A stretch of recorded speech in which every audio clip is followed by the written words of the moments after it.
Also tonight, an Indiana state lawmaker is now calling for the lieutenant governor to trade in a top-of-the-line SUV that was bought with state money and to trade it in to get a more reasonably priced vehicle for his office use.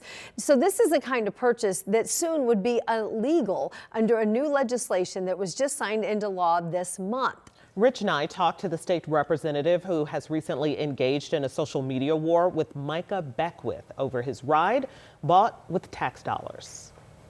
The Senate will come to order. Micah Beckwith presides over the state Senate as lieutenant governor. He was at the podium Tuesday afternoon, and I was told therefore unavailable for comment on the cost of his state-purchased vehicle. Beckwith is traveling Indiana in a top-of-the-line Chevy Tahoe High Country like this.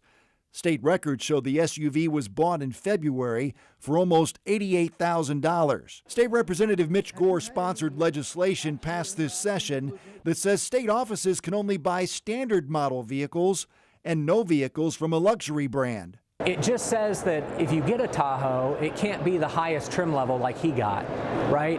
And you can get a Tahoe, but you can't get an Escalade, is also what my bill says, or you can't get a Yukon Denali like the Secretary of State has. It just says be reasonable. But the law does not take effect until July 1st.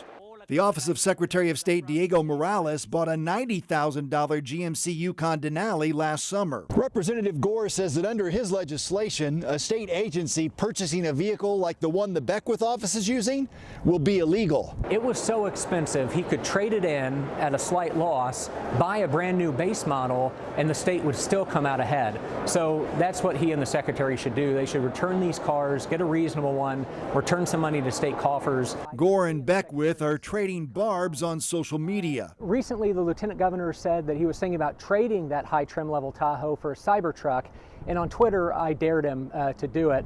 Beckwith parked this Tesla Cybertruck in his parking spot Monday. His office provided this statement.